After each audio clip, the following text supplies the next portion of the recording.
The logic that rules the world. जी हाँ, बिल्कुल सही आपने सुना है। एक ऐसा लॉजिक जो पूरे दुनिया को चलाता है, एक लॉजिक जो पेड़ पौधे में भी मिलता है, एक सीक्वेंस जो आपकी उंगलियों में भी है, जो यहाँ तक कि गैलेक्सी के पैटर्न में भी छुपा हुआ है। और सबसे मज़े की बात तो ये है कि यही लॉजिक आपके हर एक कोडिंग इंटरव्यू राउंड्स में भी पूछे जाते हैं, और वो भी बार बार पूछे जाते हैं, जिसका नाम है फिबोनाची सीरीज। जी हाँ दोस्तों, आपका स्वागत है कोडेक्स टाइगर यूट्यूब चैनल में, जहाँ हम आपको बताने वाले हैं बहुत सारे लॉजिकल प्रोग्राम्स। तो फ़िलहाल आज हम लोग बात करते हैं कि फिबोनाची सीरीज़ के बारे में। तो फिबोनाची सीरीज़ क्या है? किसी भी क्वेश्चन को सॉल्व करने से पहले हमें ये पता होना चाहिए कि एक्चुअली वो क्वेश्चन कह क्या रहा है, राइट। तो क्वेश्चन क्या है कि फिबोनाची सीरीज एक ऐसी सीक्वेंस है जहाँ हर अगला नंबर दो पिछले नंबर्स का जोड़ होता है। जी हाँ, हर अगला नंबर पिछले दो नंबर्स का जोड़ होता है। जैसे 0 एंड 1, तो आगे वाले नंबर क्या होगा? 0 + 1, that will becomes 1। Next number जो होगा अगला, वो क्या होगा? 1 + 1, दैट बिकम्स 2। इसी तरह से वो सीरीज आगे की तरफ चलते जाता है। फिबोनाची सिर्फ एक फार्मूला नहीं है, ये नेचर की पोएट्री है। जैसे आप सनफ्लावर को देख सकते हो, सनफ्लावर का पैटर्न भी सेम इसी तरह से होता है, ठीक है। यहाँ तक कि स्टॉक मार्केट के कुछ पैटर्न्स भी इसी लॉजिक से इंस्पायर्ड है। अब हम बात करते हैं डायरेक्ट कि इसे जावा में कैसे लिखते हैं। तो आइए हम चलते हैं अपने इक्लिप्स की ओर, और यहाँ पे हम सबसे पहले एक क्लास क्रिएट करेंगे, जो क्लास का नाम हो सकता है जस्ट लाइक कि फिबोनाची, ठीक है। अभी हमने एक क्लास क्रिएट किया है फिबोनाची। अब इसमें हम जावा में कुछ सिंटेक्स हैं जैसे हम क्लास कहते हैं, जिसे करली ब्रेसेस कहते हैं, ये सब। तो इसमें सबसे पहले क्या करना है कि हम क्लास क्रिएट करने के बाद मेन मेथड क्रिएट करेंगे, क्योंकि जावा में जो भी प्रोग्राम्स लिखे जाते हैं वो सब मेन मेथड्स के थ्रू ही रन होता है। विदाउट मेन मेथड प्रोग्राम नहीं होता है रन। तो इसमें हमें सबसे पहले देखना है कि कितने डिजिट्स तक का हमें फिबोनाची देखना है। तो मान लेते हैं कि हम 10 डिजिट तक का देखने जा रहे हैं, तो हम एक वेरिएबल ले लेते हैं इंट n = 10, क्योंकि ये 10 डिजिट ही है, 10 डिजिट तक का हम देखेंगे। तो सबसे पहले हम फिबोनाची सीरीज स्टार्ट कहाँ से करने वाले हैं? तो हम स्टार्ट करेंगे कि 0 से। तो हम डिफाइन कर लेते हैं, इनिशलाइज कर लेते हैं इंट n1 = 0। हम 0 से स्टार्ट करने वाले हैं, और इसका अगला नंबर कौन सा है? क्योंकि दो नंबर्स का एडिशन ही थर्ड नंबर आता है, तो हमें दो नंबर डिफाइन करना पड़ेगा, और n2 होगा 1। हमने 0 एंड 1 लिया। अभी हमें प्रिंट करवाना पड़ेगा इस दोनों नंबर्स को, फिर जाके हम नेक्स्ट देखेंगे कि क्या है वो, को नेक्स्ट नंबर क्या आने वाला है। तो हमें सबसे पहले प्रिंट करना है n1, और बीच में थोड़ा सा स्पेस दे देंगे, फिर प्रिंट करवा देंगे n2 को, राइट। अब जैसे ही n1 एंड n2 प्रिंट हो गया, उसके बाद हमें क्या करना है कि एक फॉर लूप का यूज़ करेंगे। फॉर लूप का यूज़ इसलिए करेंगे कि हम एक ही काम को बार बार करवाना चाह रहे हैं, इसलिए हमें सेम काम को जब रिपीट करना होता है तो हम फॉर लूप का यूज़ करते हैं। और इसमें हम एक नंबर स्टार्ट कर लेंगे, इंट i स्टार्ट्स फ्रॉम 1, एक से स्टार्ट करेंगे। जैसे मैंने रखा है 10 डिजिट्स के लिए, तो 2 डिजिट्स तो मैंने पहले ही प्रिंट कर लिया है, n1 एंड n2। अब हमें क्या करना है कि पहला काउंट से स्टार्ट करेंगे, int number 1, i starts from 1, ठीक है। ये सबसे पहला जो स्टेटमेंट होता है, ये होता है इनिशलाइजेशन, स्टार्टिंग पॉइंट। उसके बाद हम देते हैं कंडीशन। तो i जो है लेस देन होना चाहिए और इक्वल्स टू होना चाहिए क्या? n-2। n-2 इसलिए क्योंकि हमने दो नंबर्स को यहाँ पे ऑलरेडी प्रिंट करवा रखा है, राइट। अब जैसे ही हमने दो नंबर्स को प्रिंट करवा रखा है, इसलिए हमने यहाँ पे दे दिया n-2, क्योंकि दो नंबर्स को छोड़ के बाकी के 8 नंबर जो बचे हुए हैं उन्हें प्रिंट करवाना है। तो जैसे ही एक नंबर प्रिंट होगा, उसके बाद हमें क्या करना पड़ेगा कि i++ करेंगे, फिर इसका ब्रैकेट ओपन एंड क्लोज। अब जो भी कंडीशंस लगाने हैं, जो भी इसको काम परफॉर्म करवाना है, टास्क जो परफॉर्म करवाना है, हम इस फॉर लूप के अंदर में दे देंगे, एक बार लिखेंगे और ये फॉर लूप उसे बार बार रन करते जाएगा, राइट।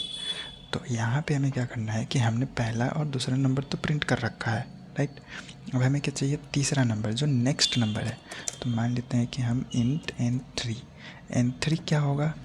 तो दोनों पिछला नंबर्स का एडिशन, ठीक, n1 + n2। ये दोनों नंबर्स का एडिशन जो होगा वो n3 होगा। अब हमें इस नेक्स्ट नंबर को क्या करना है, प्रिंट करवाना है, राइट। तो हम इस नंबर को भी प्रिंट करवा लेते हैं, जस्ट n3, ठीक है। अब इस सभी आउटपुट्स के बीच एक स्पेस आए, इसलिए मैंने एक स्पेस प्रोवाइड कर दिया, ठीक है। अब ये स्पेस प्रोवाइड हो गया। अब n3 तो आ गया। अब जो नेक्स्ट जो नंबर आने वाला है वो क्या होना चाहिए, पीछे वाले दोनों नंबर्स का एडिशन चाहिए, राइट। तो इसके लिए हमें क्या करना पड़ेगा कि जो n1 है उसे n2 बनाना होगा और n2 जो है उसे n3, राइट। तभी वो नंबर्स जो है नेक्स्ट वाले हर एक नंबर्स का वैल्यू चेंज करते हुए चला जाएगा। तो हम यहाँ पे क्या करेंगे कि जो n1 है इसको कर देंगे n2, ठीक है, और n2 जो है उसको हम असाइन कर देंगे n3 से। बस इतना सिंपल है, जैसे मैंने कर दिया। अब यहाँ पे क्या हो रहा है कि जो n1 है पहले वाला क्या है 0, उसको मिल गया n2, n2 क्या हो गया नया नंबर 1, और n2 अब क्या हो जाएगा, n2 को मैंने दे दिया n3। अब n3 क्या होगा, n1 plus n2, that means 0 plus 1 equals to 1। तो दोनों नंबर क्या है 1 प्लस 1। अब जो इसके बाद नेक्स्ट नंबर जो प्रिंट होगा वो क्या प्रिंट होगा, 1 प्लस 1 इक्वल्स टू 2। तो नेक्स्ट हमारा नंबर 2 प्रिंट होगा। अगर मैं इसको रन करूं तो ये हमारा पूरा का पूरा 10 डिजिट का आउटपुट देगा, राइट। 10 डिजिट्स का आउटपुट आया। अब ये आउटपुट ऐसे क्यों आया लाइंस में, तो यहाँ पे मेन मिस्टेक ये है कि इसको प्रिंट, अगर हमें एक ही लाइन में चाहिए तो हम ये प्रिंट कर देंगे, ठीक है, जिससे कि हमारा आउटपुट स्ट्रेट लाइन में आए। अब ये हमारा आउटपुट हो गया, ठीक है। अब हम मेन चीज़ देखते हैं कि एक्चुअली में ये जो कंडीशन है ये कैसे परफॉर्म हो रहा है, ये कंडीशंस काम कैसे कर रहा है। तो आइए हम आपको यहाँ पे दिखाते हैं। देखिए हमारा ये कोड था n1 0 n2 1। अब जब ये हमारा फॉर लूप जो है i स्टार्ट फ्रॉम 1, तो हम यहाँ पे जैसे ही फॉर लूप हमारा ये स्टार्ट हुआ 1 से, तो यहाँ पे देखिए i इक्वल्स टू 1, ठीक है। अब कंडीशन क्या डाला था हमने, i जो है वो लेस देन या इक्वल्स टू होना चाहिए n-2। तो n क्या है 10, 10 माइनस 2 8, तो 1 less than equals to 8, right है। दैट मीन्स कि ट्रू हो गया, कंडीशन सही है कि एक जो है 8 से छोटा है या उससे बराबर है, तो हमारा कंडीशन ट्रू हो गया। तो नेक्स्ट जैसे ही ट्रू हुआ मैंने क्या रखा है यहाँ पे कि n3 equals to n1 plus n2। अब n1 प्लस n2 क्या है, तो n1 है 0, n2 है 1, तो 0 प्लस 1 इक्वल्स टू 1। तो n3 क्या बन गया 1। हमने दो आउटपुट पहले प्रिंट कर रखे हैं, ये हमारा 0 एंड 1 प्रिंट हो गया। अब n3 का वैल्यू हमने जो यहाँ पे प्रिंट करवाया है इस प्रिंट स्टेटमेंट में वो 1 आया, तो ये नेक्स्ट 1 जो है ये प्रिंट हो गया, ठीक है। जैसे अब हमने क्या किया, इसको स्वैप कर दिया कि n1 इक्वल्स टू n2। तो n1 इक्वल्स टू n2 क्या हो गया, n1 का वैल्यू n1 में असाइन हो गया n2 का वैल्यू। तो n2 का वैल्यू क्या है, अब n2 का वैल्यू है 1, तो n1 को मिल गया। अब n2 इक्वल्स टू यहाँ पे जो n2 इक्वल्स टू n3 है ये, अब ये क्या हो गया n2 इक्वल्स टू n3 का वैल्यू। तो n3 का वैल्यू ये लास्ट क्या आया था, ये वाली वैल्यू, राइट। तो ये वाली वैल्यू क्या है 1 है, ठीक है। तो ये वैल्यू इसको मिल गया n2 को। नेक्स्ट जैसे ही ये हुआ फिर से ये लूप कंडीशन चेक किया, अब i प्लस प्लस हो गया। नेक्स्ट टाइम जैसे ही i प्लस प्लस हुआ तो क्या हो गया i बिकम्स 2, राइट। i अब 2 हो गया, तो यहाँ पे i 2 हो गया, i equals to 2 less than equals to 8। मतलब जो 2 है 8 से छोटा है, 8 के बराबर है, दैट मीन्स 8 के बराबर नहीं 8 से छोटा है। कंडीशन यहाँ भी ट्रू हो गया। तो n3 इक्वल्स टू क्या हो जाएगा n1 प्लस n2। अब n1 यहाँ पे क्या है 1 है, n2 यहाँ पे क्या है 1 है, तो 1 प्लस 1 इक्वल्स टू 2।